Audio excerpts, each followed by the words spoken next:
पाकिस्तान के मंत्री क्या बोल रहे हैं, क्यों बोल रहे हैं, शायद इनको भी समझ में नहीं आ रहा है। बिलावल भुट्टो ने एक बड़ा बयान दिया है और एक बार फिर से अमेरिका पर निशाना साधा है। जानेंगे क्या चल रहा है। तो वहीं दूसरी तरफ क्या भारत अब इकोनॉमिक तौर पर भी एक बड़ा बवाल काटने जा रहा है पाकिस्तान के साथ। जियोपॉलिटिक्स में बहुत कुछ चल रहा है, हमेशा की तरह जानने को मिलेगा बहुत कुछ। आइए जानते हैं इन खबरों को विस्तार से। पाकिस्तान के पूर्व विदेश मंत्री और पाकिस्तान पीपुल्स पार्टी के नेता बिलावल भुट्टो जरदारी ने स्वीकार किया है कि उनके देश का आतंकवादी संगठनों के साथ अतीत जुड़ा हुआ है। उन्होंने ये भी स्वीकार किया कि पाकिस्तान ने ऐतिहासिक रूप से आतंकवाद का समर्थन दिया है। हालांकि उन्होंने इस बात पर जोर दिया कि वर्तमान सरकार ऐसी गतिविधियों से दूरी बनाना चाहती है। ये बयान उस समय आया जब भारत ने पहलगाम हमले के बाद पाकिस्तान पर आतंकवाद को बढ़ावा देने का आरोप लगाया और कई बड़े कदम उठाए, जैसे कि 1960 की सिंधु जल संधि को निलंबित करना और अटारी सीमा व्यापार चौकी को बंद करना। भुट्टो ने भारत के इन कदमों की निंदा करते हुए एक आक्रामक रुख अपनाया। उन्होंने कहा कि भारत का सिंधु जल संधि को निलंबित करना अनुचित है और इसे पाकिस्तान के खिलाफ एक आर्थिक हथियार के रूप में इस्तेमाल किया जा रहा है। उन्होंने अंतर्राष्ट्रीय समुदाय से इस मामले में हस्तक्षेप करने की अपील की। बिलावल भुट्टो का ये बयान पाकिस्तान के रक्षा मंत्री ख्वाजा आसिफ को एक हालिया बयान के बाद आया है, जिसमें उन्होंने भी स्वीकार किया था कि पाकिस्तान ने पिछले 3 दशकों से आतंकी संगठनों को समर्थन दिया है। आसिफ ने इसे अमेरिका के नेतृत्व वाली विदेश नीति से प्रभावित एक गलती करार दिया है। उन्होंने कहा कि हमने आतंकवादी समूहों को समर्थन, वित्त पोषण दिया, लेकिन अब हमें इससे पीछे हटना होगा। 22 अप्रैल 2025 को जम्मू कश्मीर के पहलगाम में जो हुआ और उसके बाद चीजें बदलती चली गई हैं। बिलावल भुट्टो के बयान का क्या महत्व है अगर बात करें तो बिलावल भुट्टो का ये बयान इसलिए महत्वपूर्ण है क्योंकि ये पहली बार नहीं है जब पाकिस्तान के किसी बड़े नेता ने आतंकवाद के साथ अपने देश के संबंधों को स्वीकार किया, लेकिन ये उस समय आया है जब भारत और पाकिस्तान के बीच तनाव चरम पर है। भुट्टो का बयान भारत के उन दावों को बल देता है कि पाकिस्तान आतंकवाद को प्रायोजित करता है, खासकर जम्मू कश्मीर में। हालांकि भुट्टो का ये कहना है कि उनकी सरकार अब ऐसी गतिविधियों से दूरी बनाना चाहती है एक सकारात्मक संकेत हो सकता है, लेकिन भारत ने इस पर संदेह जताया है। भारतीय रक्षा मंत्री राजनाथ सिंह ने कि पाकिस्तान एक दुष्ट राष्ट्र के रूप में उजागर हो चुका है। विश्व समुदाय को अब आतंकवाद की ओर से आंखें नहीं मूंदनी चाहिए। भारत ने यह भी संकेत दिया कि वो सभी सैन्य विकल्पों पर विचार कर रहा है। इस बीच अमेरिका ने भारत के आत्मरक्षा के अधिकार का समर्थन कर दिया है और अमेरिकी रक्षा सचिव पीट हेग्सेथ ने राजनाथ सिंह से बातचीत पर इस बात का उल्लेख भी किया है। स्क्रीन पर एक वीडियो है, मैं चाहती हूँ इस वीडियो को सुने। And as a result of this, we have suffered. Pakistan has suffered. We've gone through wave after wave of extremism. We went through the Islamization and militarization of our society.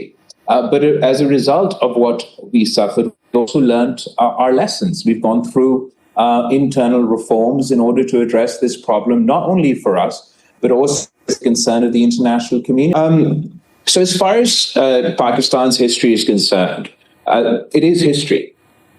It is not something that we partake in today. It is true that it is an unfortunate part of our history. We're not alone in this history.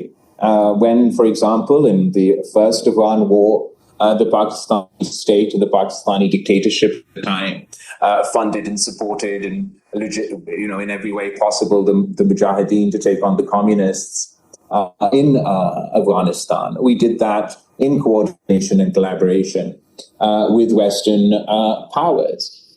Post that incident, we went through the second conflict in Afghanistan, where obviously there was all of NATO's countries within Afghanistan, and Pakistan was. Bilawal Bhutto हो या फिर उनके दूसरे मंत्री हो, कुछ इसी तरीके के वो तरीके अपना रहे हैं और इन तरीकों में ऐसा लगता है जैसे कि पाकिस्तान सचमुच में भारत से लड़ना चाहता है। अब पाकिस्तान क्यों लड़ना चाहता है, इस चीज का डिस्कशन जो है ना अमेरिकी मीडिया में भी हो रहा है। स्क्रीन पर आप देख सकते हैं।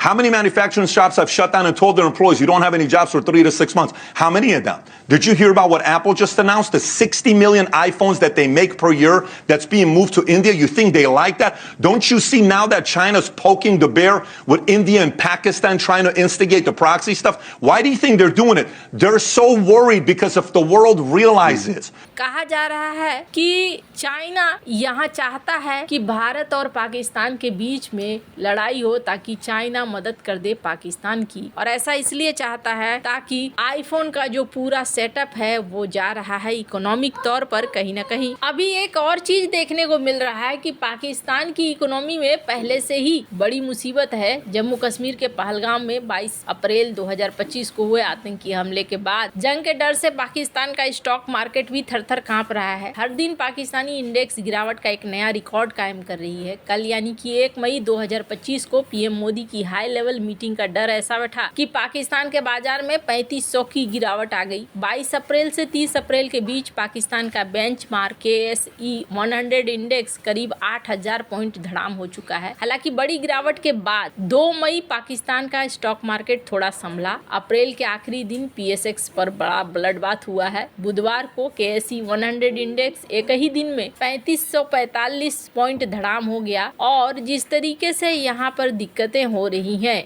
इसके बाद माना जा रहा है कि पहलगाम अटैक के बाद से पाकिस्तान के बुरे दिन शुरू हो गए हैं और सिंधु जल संधि से इनका शुरुआत हो चुका है। अब भारत क्या प्लान कर रहा है? कहा जा रहा है कि अब भारत एक और बड़ा प्लान कर रहा है। अगर युद्ध चलता है ना, तो पाकिस्तान इस युद्ध को 10 दिन से ज्यादा चला नहीं पाएगा। पाकिस्तान की ऐसी स्थिति है नहीं कि इसे लंबा चला पाए। वहीं बात यहाँ पर यह भी कही जा रही है कि भारत IMF के जरिए पाकिस्तान के ऊपर एक बड़ा एक्शन लेना चाहता है और IMF जो लोन देने वाला है उसको रुकवा सकता है। भारत पहलगाम में हुए आतंकी हमले के बाद पाकिस्तान को IMF से मिलने वाले ऋण के खिलाफ वोट देने पर विचार कर रहा है। यह कदम भारत की ओर से पाकिस्तान पर राजनयिक और आर्थिक दबाव बढ़ाने की रणनीति का हिस्सा है, क्योंकि भारत ने इस हमले के लिए पाकिस्तान को जिम्मेदार ठहराया है। 22 अप्रैल 2025 को जम्मू कश्मीर के पहलगाम में बाईसरन घाटी में 5 आतंकवादियों ने पर्यटकों पर हमला किया, जिसमें 26 लोग मारे गए। यह हमला भारत में जिस तरीके से हुआ है उसके बाद देखने को मिल रहा है कि भारत अब अंतर्राष्ट्रीय मुद्रा कोष यानी कि IMF में पाकिस्तान को मिलने वाले ऋण के खिलाफ वोट देने पर विचार कर रहा है। ये कदम भारत की उस रणनीति का हिस्सा है जिसके तहत वह आतंकवाद को समर्थन देने के लिए पाकिस्तान पर आर्थिक दबाव डालना चाहता है। पाकिस्तान की अर्थव्यवस्था पहले से ही कमजोर स्थिति में है। मार्च 2025 में IMF ने पाकिस्तान को $2 बिलियन